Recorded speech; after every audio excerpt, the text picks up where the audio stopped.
Yes, sir. Recording is start. Okay.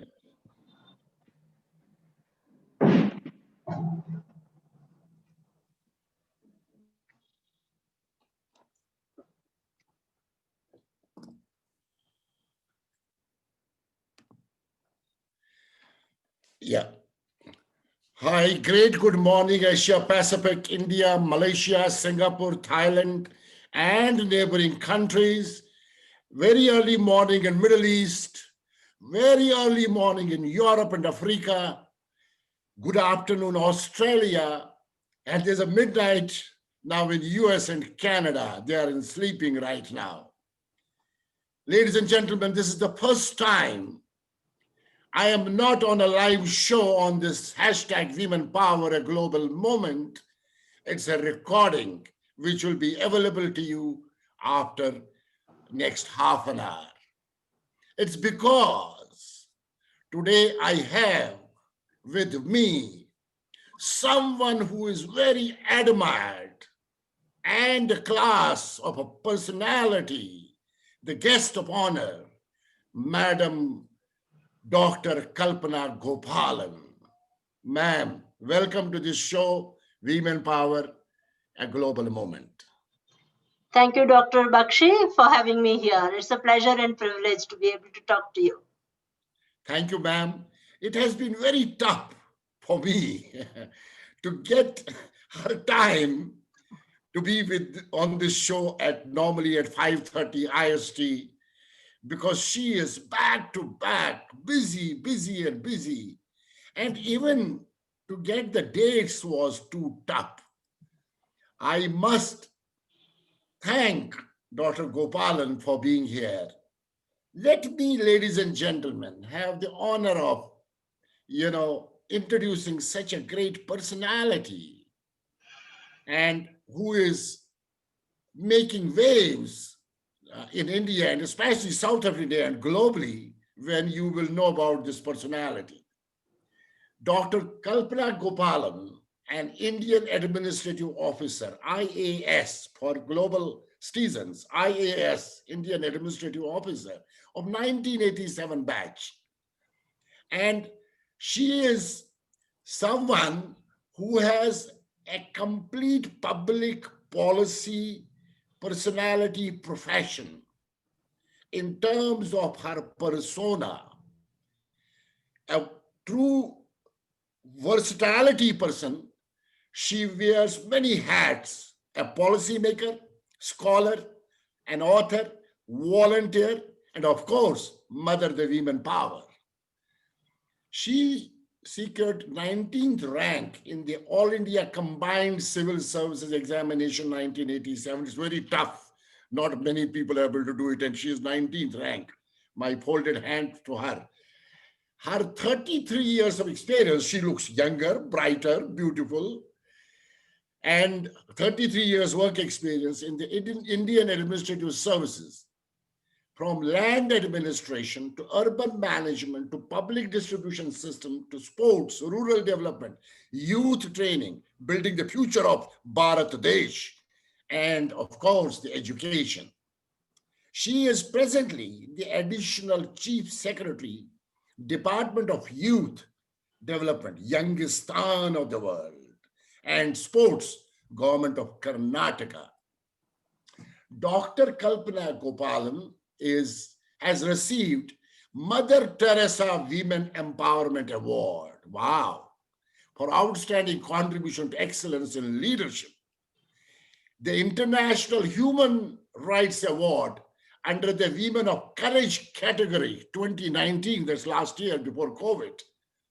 The Sexy Brilliant COVID Award, Leadership Award. Wow. And the Social Activist Pratibha Saman.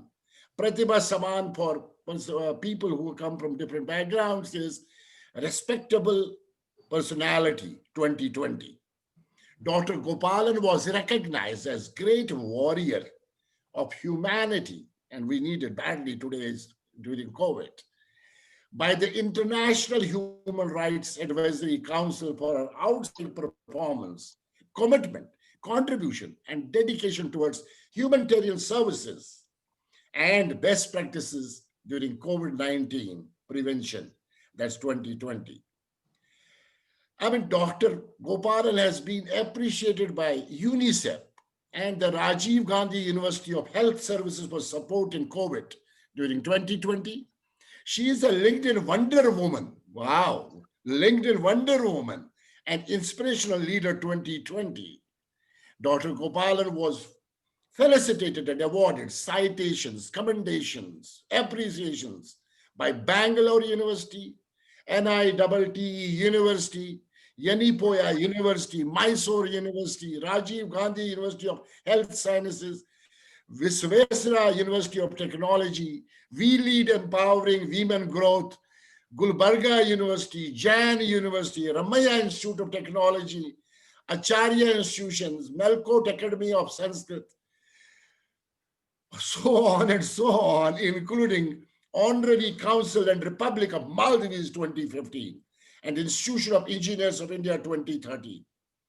She has been part of the NLM UNESCO 2000 Award for Karnataka with her work of literacy and Karnataka Ratna Award. Why we call it Bharat Ratna Award. It's Karnataka Ratna Award 2013. Dr. Gopalan is advisor, Bangalore City Corporation, honorary consultant, administrative training institute, Mysore, member of advisory committee, public servant advisory, Grand Toronto LLP, member advisory board, Government Blockchain Association, a hybrid leader with unique mix of public service and business school and academia credentials. Dr. Kalpana combines a unique mix of creating work, collaborative across public, private, and non-profit sectors. She honed her skills, especially research skills, with doctorate and masters in public policy from IIM, in Indian Institute of Management, Bangalore. She was rated among the top 2% of the doctoral candidates in the past decade for her research on infrastructure and public-private sector. A gold medalist, university topper in her undergraduate and master's. She was visiting fellow at McGill and Concordia University in Canada, EU fellow at the University of Salerno in Italy, Chiving Gurukul Scholar of Institute of Development Studies, UK, Maxwell Public Policy Scholar in Syracuse University, USA. She trained in evidence for policy design in Center for International Development, Harvard University, USA 2014. We had yesterday the professor of Harvard University on Dean of Leadership. E-governance strategy in the London School of Economics, UK 2017. Oh my God, so on and so on. She has twice been selected as YSSP Scholar by University of Free State, South Africa, and International Institute of Applied System Analysis. She presents papers in national, international fora, has published books, 3 books, many journals. She is taught after a speaker, has delivered 250 talks, different aspects of public policy to national and global audiences. Dr. Kalpana pursues her academic interests as Senior Research Fellow in National Institute of Urban Affairs, New Delhi, Visiting Faculty Fellow in Institute of Social and Economic Change, Acharya Bangalore B School, Advisory Board, AIM School of Business Bangalore, so on and so on. I don't know. She's a blogger, speaker, served as Secretary Toastmasters International, IIMB Orators. She has been active social media presence in LinkedIn, YouTube, academia.eu, and ssrn.com. Widely traveled in North America, Europe, Asia. Dr. Kalpana is comfortable living, working in multicultural, multidimensional, and multinational cultures. She relaxes to music and in the company of her lovely husband and 2 wonderful children. Oh my God, what a man, what a background. This is going to be an amazing day for me, ma'am. I would like to salute you for what you are, ma'am. And today it's one of the brightest and biggest day for me in my life that I get someone of this stature with me. Frankly speaking, my mentor is Dr. Kiran Bedi, who is very closely associated with me last 25 years. And today, when I look at you, I fold my hand and bow my head. Dr. Bakshi, thank you for that very detailed introduction. And I must confess, it was rather embarrassing. On another note, Dr. Kiran Bedi and myself, we shared the dais in the 2019 Women's Congress. And Wow. we shared our own experiences with so many other women who were gathered there. So that's a very pleasant memory for me. Fantastic. Dr. That Kiran. was in Indian Institute of Science, Bangalore. Oh, She wow. had visited, yes. Dr. Kiran Bedi and myself, every day at 7:30, we have a discussion, Oh, few it's minutes, nice. every day, without fail. She is such a fascinating person. She has added a lot of value to my life, my family life, my organization life. And whatever I am today, a lot of credit goes to Kiran ma'am. Namaste, Kiran ma'am. We are remembering you, another wonderful human being here and a professional. Dr. Gopalan, normally I am at 5:30 on a show on Zoom. Then I get people on YouTube. I get people on Facebook. I get people on Global Talent Television. And there are a lot of people join from different parts of the world. And, I have my questions, then they raise their questions. But due to your so much of work which you do, and finally I could get you today. So are you ready, ma'am, with my little questions for you? Absolutely. Dr. Gopalan, now I know you and your present strata, status, women of elegance, women of abundance, women of, persona of someone, a world-class woman. I want to look at your childhood, ma'am. What were those major issues as a child, as a girl child, which you conquered and moved forward? I am very keen to know because normally in our Indian context, we are struggling for women power. And why I'm doing the show, we will come to that in a few moments when we start questioning. And you have excelled, irrespective of being a woman child. And who were your mentors? How was your mom and dad? How did they literally put in your mind the sense of getting into this kind of excellence, what you are today? Take your time to respond. We are not in a hurry. We are not live. I would like to have more and more details from you. Yes, ma'am.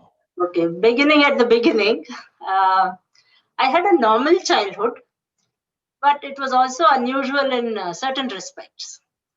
Uh, One very unusual aspect was that I am the daughter of the original two states marriage. You must have heard of the film Two States. Yeah. I am the daughter of the original two states marriage. My father is a Tamil and my mother is a Gujarati. Oh, wow. So my childhood alternated between school days in Chennai, Madras as it was called at that time, and holidays in Ahmedabad. So this was one very unusual aspect. And I myself, as when I grew up, I married a Kannadiga. So it's a kind of we have the whole of Bharat within the family. So that is one unusual aspect. The other unusual aspect was that I grew up with the responsibility of high expectations. In my family, academic excellence was taken for granted. And so I was a nerd much before the word was ever invented. And I wouldn't say it was tough in the sense of obstacles, right? But it was that failure was frowned upon. And anything less than the best, and this is especially true of my parents, that anything less than the best, any kind of imperfection was unacceptable. uh, I had to cultivate in myself uh, the realization that failures are a part of life, mistakes do happen. So I had to in fact train myself to accept that. And I have also made a conscious effort to bring up my children to accept both accomplishment and disappointment with equanimity. So that is something which I have made part of my own parenting because of that experience. So I think other than these two aspects, one of, being the child of a bilingual marriage, and another that I had this responsibility of expectations, meeting expectations. I think other than this, it was a normal childhood, quite a Wow. happy one with a lot of laughter and play and studies, everything. Yeah, so I love you what you said that anything less than the best was what the mantra you got during the childhood. And above all, you said imperfections were not accepted. But at the same time, mistakes do happen and learning from mistakes. And then you say that you are giving the same mantras to your own children to take it forward. Hey guys, when you work, when you perform, there will be mistakes, but never repeat the same mistake again. Learn from it and move forward. What a powerful statement, Dr. Gopalan. Dr. Gopalan, ma'am, how did you plan what you are today? A great contribution to nation building, global building, public service. Was this something which was planned, or it came up during the process of moving forward? Because today, when you are impacting the public and public is respecting you and saluting you for what you are, so audience would actually be very keen to know that was it a planned journey and or it just happened, because it will give a lot of tips to my audience around the world to be what you are today. You are a role model. Well, thinking back, I would say it's a life where both choice and chance Mm, played an equal role.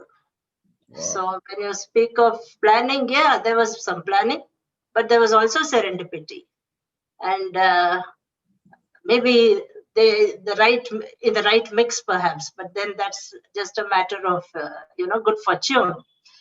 Uh, Let me speak about the chance bit of it first. Now, entering the IAS was not a burning ambition. I was a very good student, Mm, and I naturally drifted into a PhD program. I joined IIT Madras. Uh, I think that was in the year 1985, 86.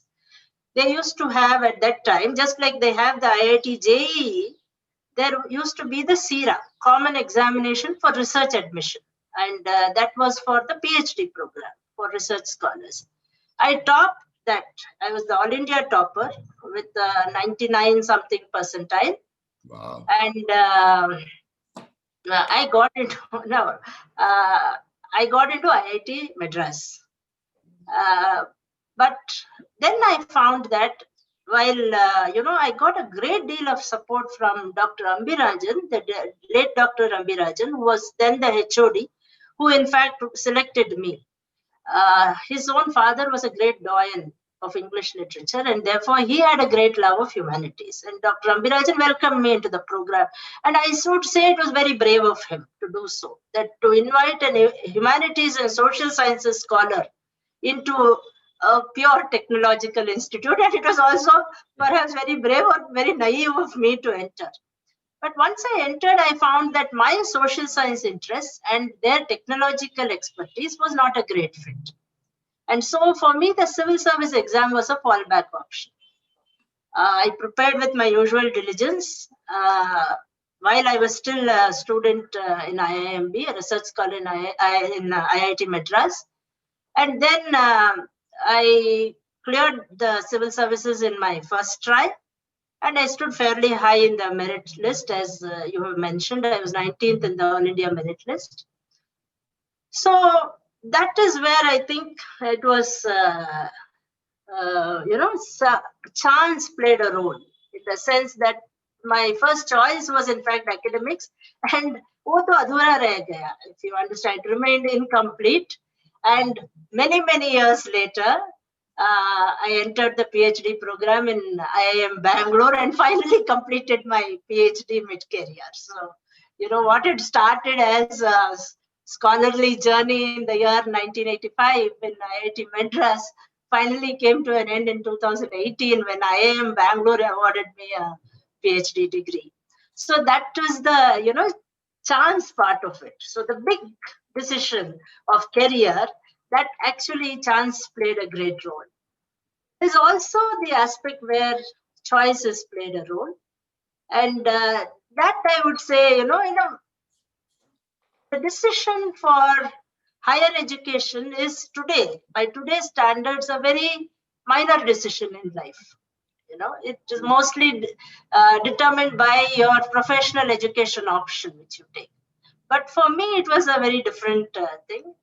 As I said, you know, I was very engrossed in studies, and this must have been the year 1983 when I was doing my BA final exams. I was studying for my BA finals, and you know, my parents had always, you know, encouraged education. So I had grown up with this belief that I would do a master's.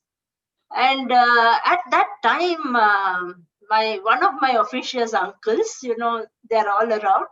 He decided it was time for me to get married. Now, on one side, you have a family tradition of, you know, academic excellence, but there was also this family tradition of deference to elders.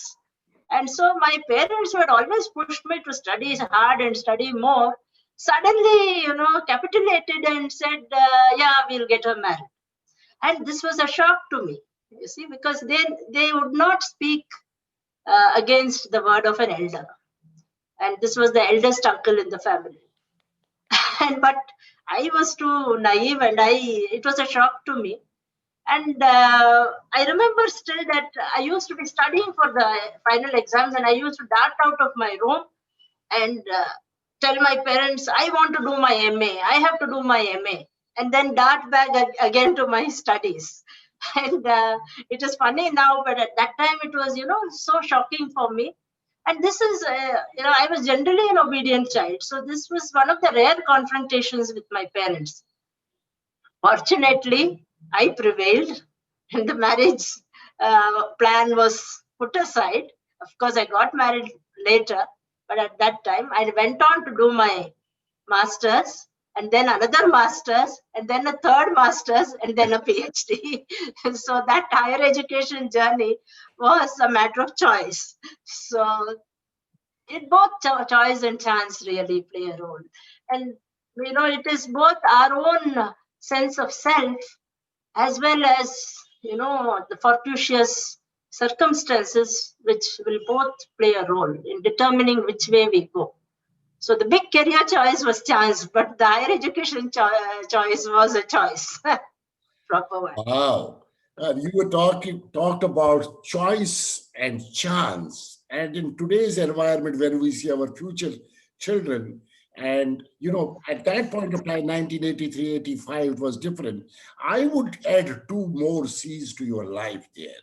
I would say you have been a woman of confidence and women of courage. Because at that point, to defer the marriage and getting into masters would have been much difficult. So chance, choice, courage, Okay. and the confidence. I would like to give a big round of applause for what you are, ma'am, today. Fascinating. Thank you very much. But I myself would not have at that time described it as courage or confidence. It was just Absolutely. what I had to do. And I couldn't see any other, you know, vista opening before me. That this was not what I had imagined for my future. True. So it was, I wouldn't have consciously said at that time that I was being courageous. But perhaps you are were right. not. Absolutely. You're right. Absolutely. But it was definitely not run of the mill because all my classmates were getting married at that time. And so I would also appreciate my parents that finally, you know, they could see, you know, my point of view, because all around us, we could see that, you know, girls of my age, my classmates even were getting, in fact, we were attending a series. I was attending a series of weddings at that time, all my classmates, but I was studying. Yeah. Ladies and gentlemen, those who are going to be watching it, see the difference. See the difference of the personalities, how you can be different, how your parents can immediately support you in this type of decision making and make you more courageous, make you more confident to what you should be. Dr. Gopalan, now you are a combination, rather a unique mix of academia, practical, honed research skills, doctorates, masters, public policies, top 2% of the doctoral candidates, gold medalists, so many universities, recognition, and so on and so on. And when I look at you and I see you as someone who has consistently carried on this journey of excellence. I always believe if you consistently work on a game plan, the results will be of unexpected nature. That is what I believe in.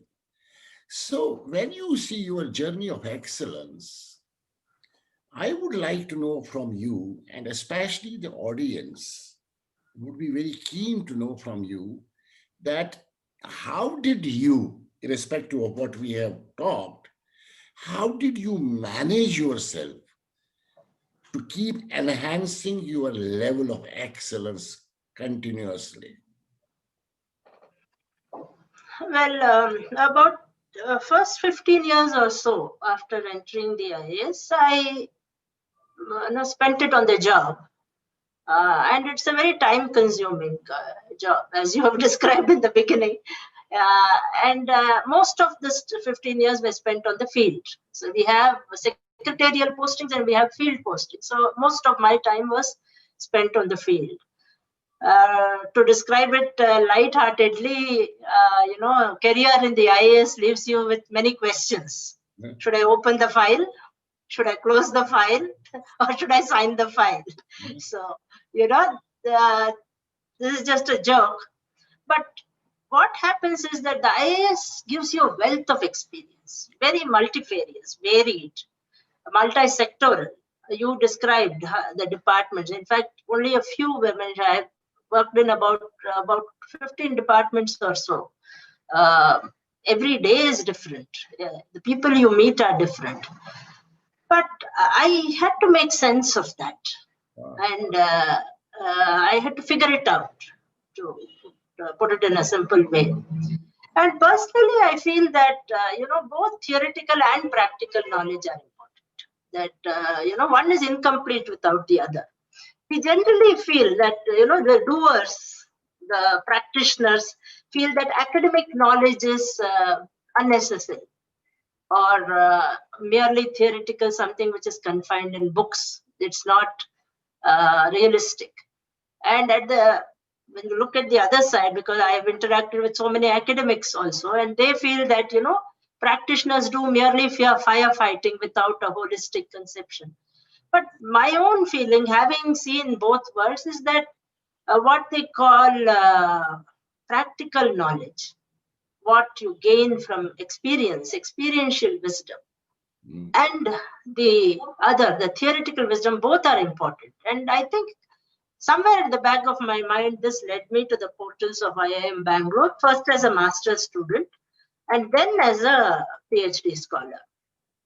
And I would say this, our country as a whole, and perhaps this is because we are still an economy, developing economy, we are very job oriented. So once we have gotten into a job, we feel that this is the be all and end all of life.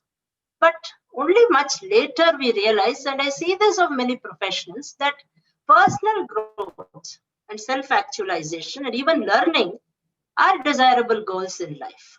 And so I personally never had that sense of satiation, that, okay, I've learned everything. So that is the reason, perhaps, to answer that part of your question, that why I am a continuous learner, that what took me towards academics mid-career and what has kept me in academics throughout.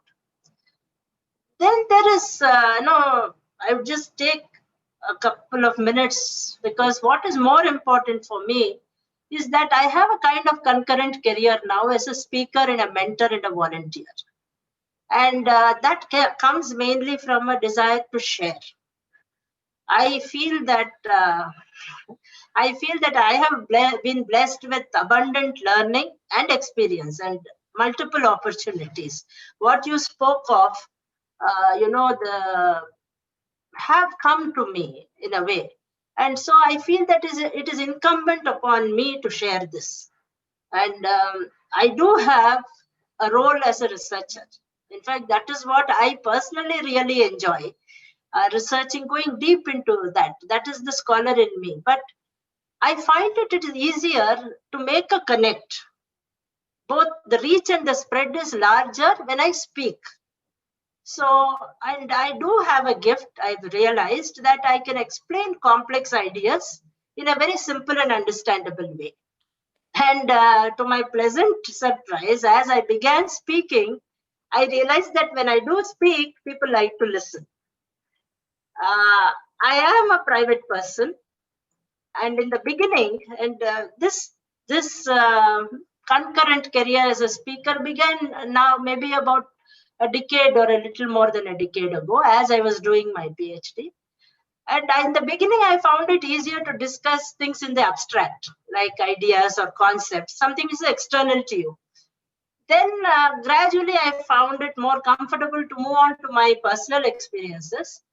And today, I'm very comfortable speaking about myself, my thoughts, my feelings. So even there, though the intention was to share, therefore it was externally motivated, I still feel that there's been an internal evolution as well. So it has helped me as much as I began this, perhaps in an attempt to help others with what learnings and what experiences I have. But in fact, I have also benefited equally.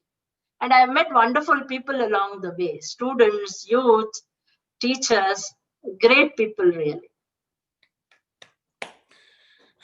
Wow. I think, I'm sorry for the very long answer to that no, but question. that's fantastic, because actually you are talking about what you love and what makes you to be feeling comfortable. You are loving what you are doing, and we always say when you love what you do, it becomes easy and becomes way of life. And that too, especially when you're talking about at that point of time, you try to figure it out, and you are doing experiential wisdom sharing. And when you do experiential wisdom sharing, you enjoy yourself, you are learning from each and every interaction, and you are giving to the world the wisdom of knowledge. Knowledge is power. Knowledge becomes potential power when you start using it, and knowledge becomes kinetic power when you start sharing it. Especially in your case, it's a kinetic power because you're sharing it and you're picking more knowledge and you become more and more comfortable. Beautiful. I don't know. I have a lot of respect for IAS, IFS personalities. And I had in this show a couple of people who came, like Suchitra Durai. She is my ambassador in Thailand, Indian ambassador. I had recently, CEO of Noida doing an extraordinary job. When I look at Indian administrative services personalities, I don't know. I keep telling to my family members, I see them very different than the normal human being because they have that extraordinary urge. Maybe the studies of Indian administrative services, Indian foreign services, make them to be like that. And you have further excelled into this. I have the greatest respect for you, ma'am. I don't know. I have never met you personally. I would like one day to fly down to Bangalore city, Bangalore, lovely city, to meet up with you and know you face to face. Looking forward, you're most welcome. And Dr. Gopalan, my next question is, now, when we look at your journey, there will still be some, negativity, some challenges, especially, I mean, when a woman is taking the charge of a bigger post, bigger position in the government. And I know that I have heard about it, I have done some research, that you are a person of a lot of guts, and you are at the same time grounded completely, because I just heard your background and I have known about it. But people keep on guessing what next from Dr. Gopalan. And people say we keep on guessing because she can come up with something which is unknown, unheard. And what is your motivational fit to be going, growing, and glowing in this present role or the new role or the previous roles? What is that motivational fit? Well, let me be honest that as a bureaucrat, as a career woman, I have faced my share of obstacles. And I have had to work extra hard with very little recognition at times. It has also been not so much now that my children have grown up, but in the early days when we were still, a young family, I had to juggle the demands of both work and family. But I think there are some aspects of life or personality, maybe you call it motivation, and that keeps me going. And one is that I see myself as a change agent with an ability to, find creative solutions to complex problems and nurture my own talents and build relationships. One example, let me give you that as an IAS officer, you do wield a great deal of power. And sometime in the year 2013, I was handicrafts. It's the Karnataka State Handicrafts Development Corporation. And I had visited Bidar, and my officers took me to a small unit which made sandalwood products.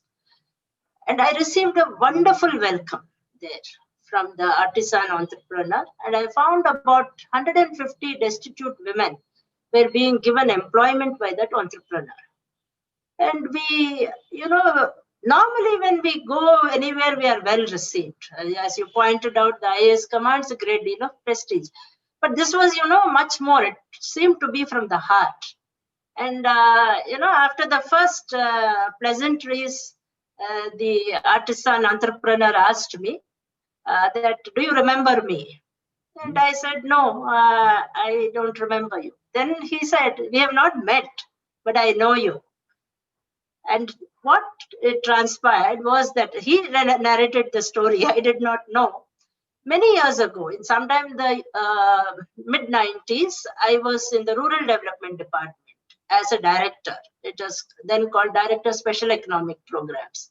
And I had sanctioned, an application had come to me from this artisan to set up a unit for making sandalwood products. And we used to give what is called seed money of some small amount, 10,000 or 15,000 rupees, which is a very small amount. But for him, it was a big amount. And he had traveled from Bidar to meet me, to request me to sanction that. But I was very quick generally. Even today, I never keep, files pending. Everything will be, that day's work will be finished that day. So by the time he reached, in the normal course of events, I had cleared his file and the sanction order had been signed and issued. So when he came to my office, I was out at the time. My PA gave him the order and said, Madam has already cleared your case. You take it and go. And he took the order. And 17 or 18 years later, he meets me and says, it is because of you that this has come up. Not just I have developed, but these women, I have been able to give them employment because of that seed money which you gave me 18 years ago. He had remembered my name and probably maybe caught a glimpse of me, I don't know, but we had never met.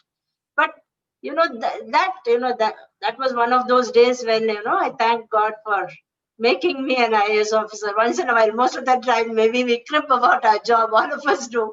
But that is one thing that the people whom the kind of love, acceptance which you get from the people, the kind that to stay in their memory for maybe their whole life, that is a great motivator. That is one thing. That is from my that is what I get from my job there. So that is the motivation. The other thing is that I think my uh, role or work as an academic, that also has kept me grounded. Because see, what happens is when you go as an IAS officer and you meet anyone, they generally treat you with respect.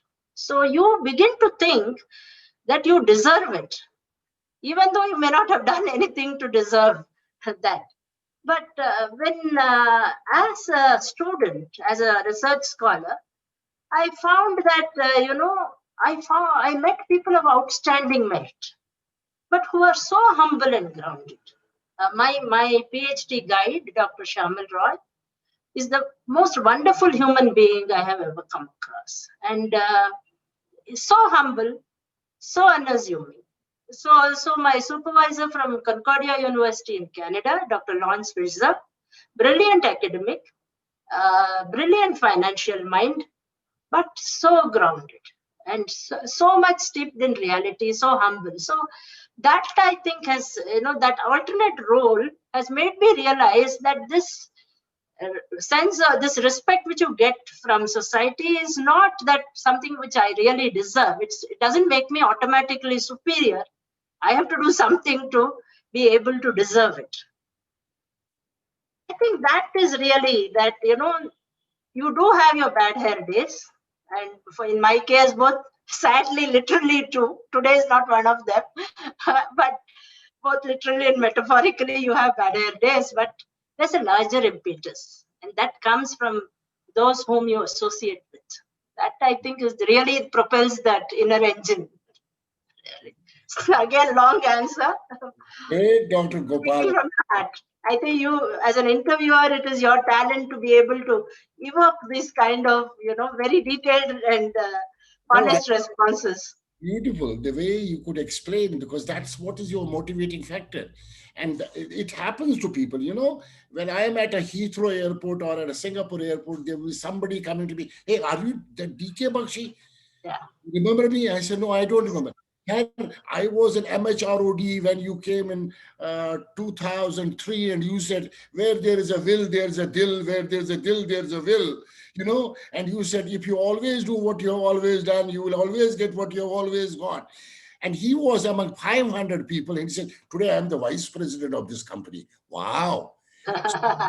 And these are the things which motivate us. And you rightly said, when people come to you that this is what you did, you may not even remember that. That keeps your motivation on. Wow. Dr. Parkhi, I have to share this because this being recognized at the airport, that's a great kick, actually. Yeah. But let me give you one story. And this is Meera Sharan. She, like you, is a LinkedIn connection. Yeah. And she wrote to me maybe about 6 to 7 months back that I was a speaker sometime in possibly early 2019. I had visited Kochi and to speak in Rajgiri University about entrepreneurship. And she was a student in the audience at that time. And recently she wrote to me saying that my speech motivated her to set up her own startup called Wordsmith. Wow. And it was brilliant. You don't know the difference that you are making, but merely being in the audience, listening to that motivated her. And now she is a budding woman entrepreneur. And it was a great moment for me. And in fact, I wrote about her as well. So this gives you the kick, really, when people remember you. That is what keeps you on. That's your motivational fit, Dr. Gopalan. Sorry, I just elongated the reply, but This is more motivating than anything else, Dr. Gopalan. When now we are in COVID, before COVID, BC, DC, and AC. We can never. DC is where we are right now in, and AC is going to be soon. I wish we get AC soon. But, but BC is a history. DC is where we are here right now into the digital this thing. And during DC, when I saw your profile, your background, you have done a lot of work, huge work during DC also. And there is an important thing which I would like you to convey to people, especially women of all backgrounds, be it housewives, be it corporate managers, be it supervisory ladies, because there's a work from home, there are children, there are parents, there are parent-in-law, there are partners, how and what they need to cope up with this unprecedented situation, a pandemic. Do you have some one or two examples to share with these people? And you've done it yourself. You've got awards also. You're being recognized also. And you're doing so much. You also have a family. Of course, now you may have grown up children, but still you have a commitment home. But these women are suffering today. What is your messages to them? Uh, First of all, I think we need to see COVID in perspective. Um, when you speak about BC and AD, now there's an implicit hyperbole that you are equating COVID to the birth of Christ, and I don't agree. COVID is not the first crisis which humanity has had to face, and it will not be the last. It is present, and therefore it appears big in our eyes. So we have to take it in our stride. For me, the primary lesson that COVID has taught is a sense of collective social responsibility.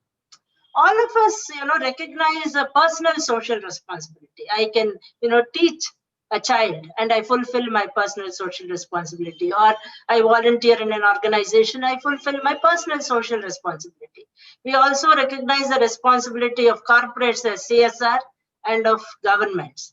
But collective social responsibility, that if I am careful and if I follow the proper protocols, I protect not just myself, but you and my family and the rest of the community.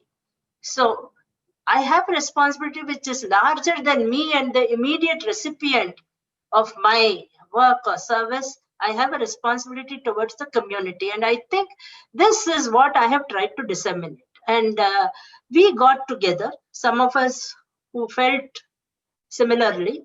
I am the head of the National Social Service Scheme in Karnataka, and I teamed up with UNICEF and the Rajiv Gandhi University of Health Sciences. And we held a series of online awareness programs for both medical and non-medical professionals. And that was very, very well received because we gave very accurate information, medical information.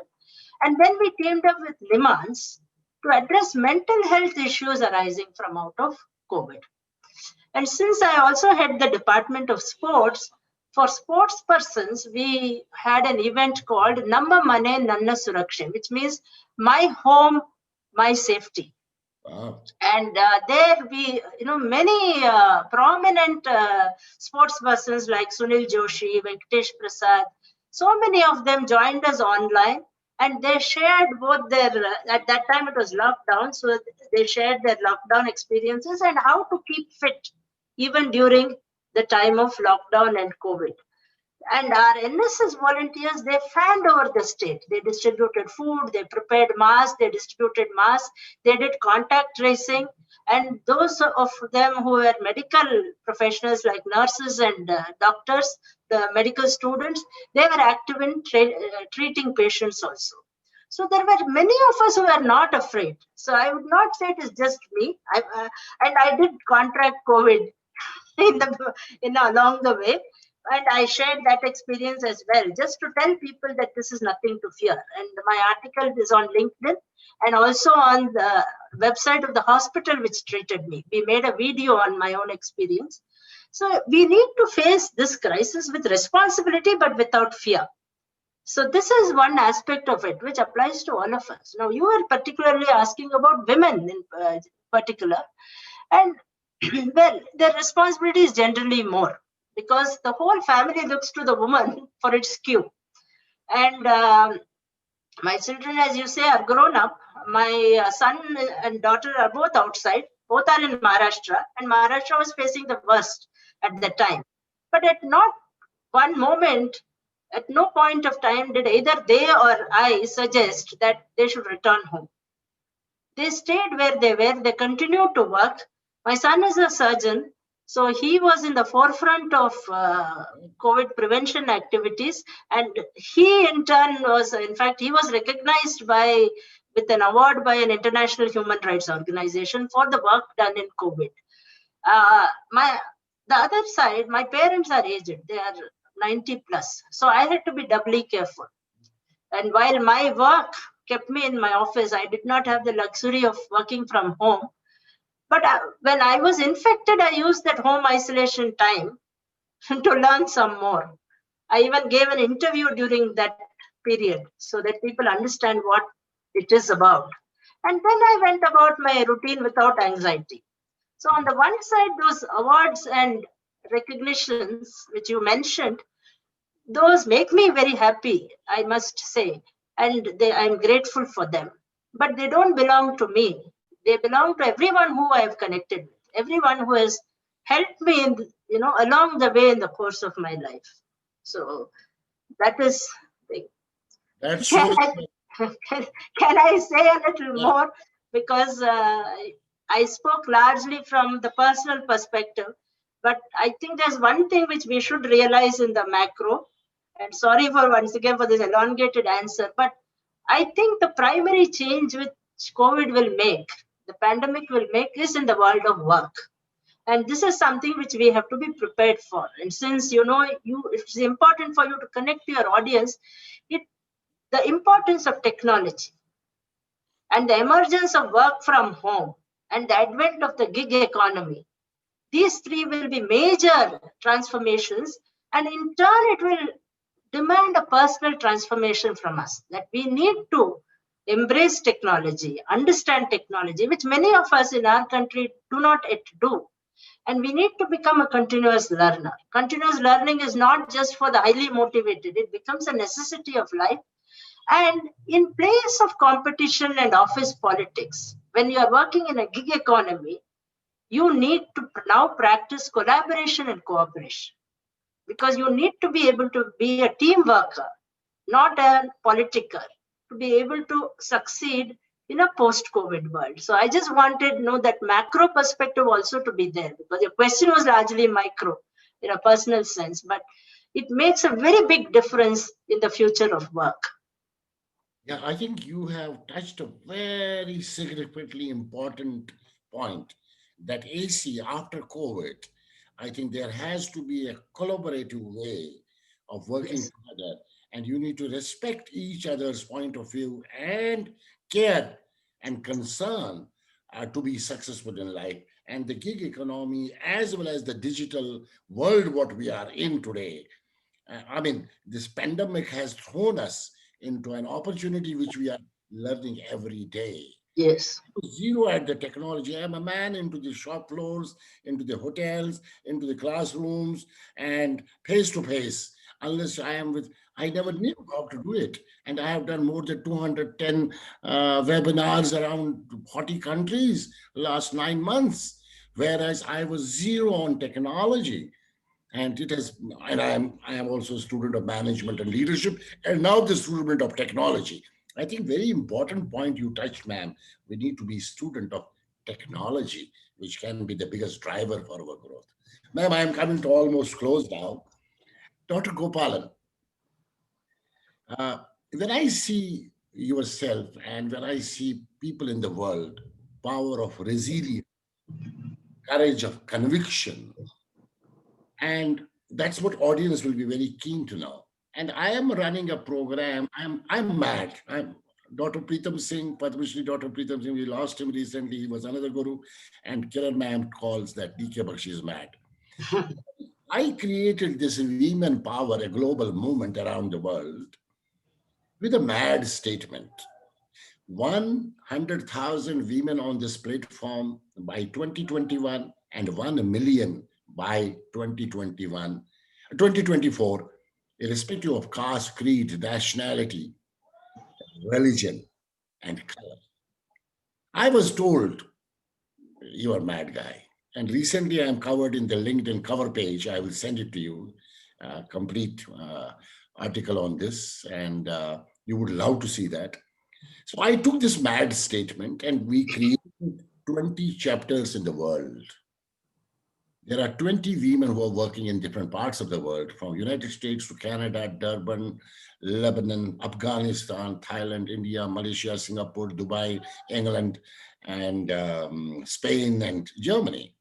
And we created this movement, hashtag Women Power, a global movement, 100,000 women to be on this and 1 million. Man, the audience and these women 20 chapter in charge will also go through this program. What is women empowerment to you? What do you mean by women empowerment? You are yourself an ambassador of women and youth empowerment. What is Well, I avoid the word empowerment. I don't like it very much, because there's an implication that it is something which is given by the more powerful to the less powerful, and that is actually the dictionary meaning also. I prefer the phrase capability building, and for me, capability signifies three things: competence, being the best at what you do, and this is regardless of whether you are a professional or a homemaker.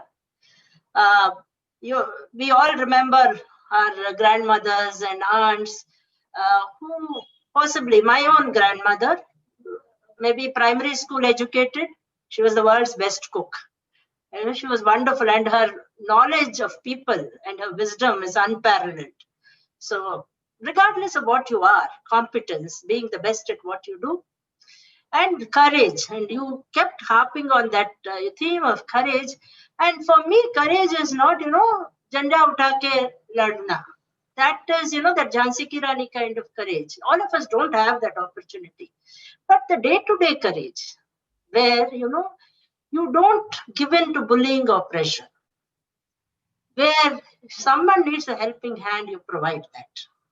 We had a recent instance when my maid's daughter was, kind of, within quotes, kidnapped by her own relatives.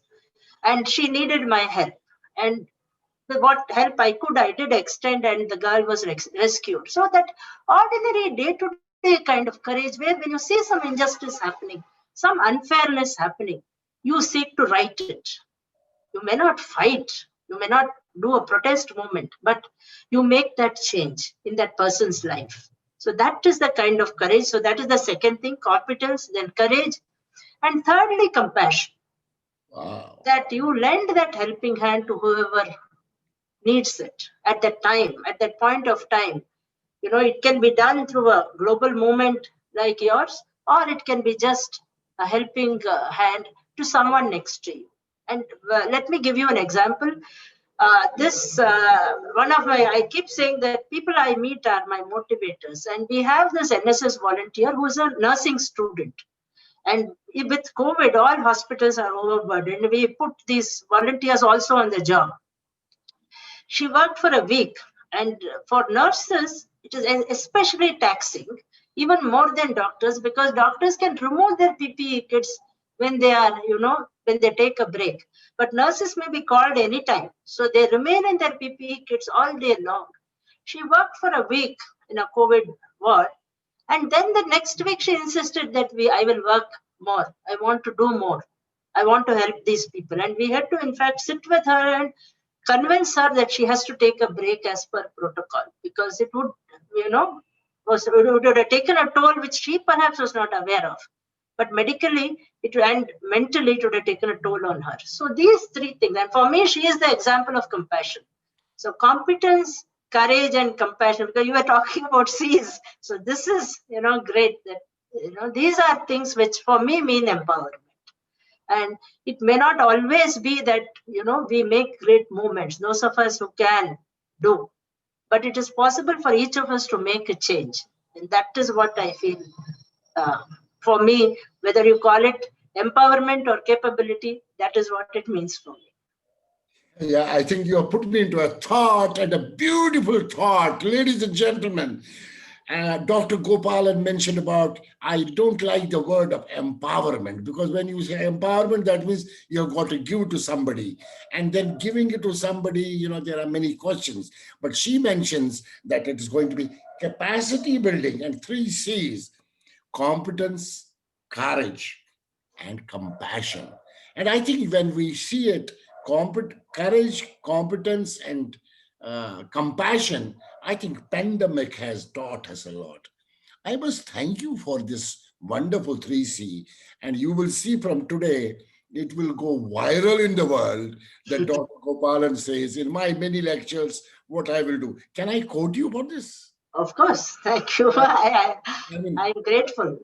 I had Dr. Bandarkar, well known, she is a professor of organization development on my show, and she said 3 T's. She said trust, transparency, and togetherness.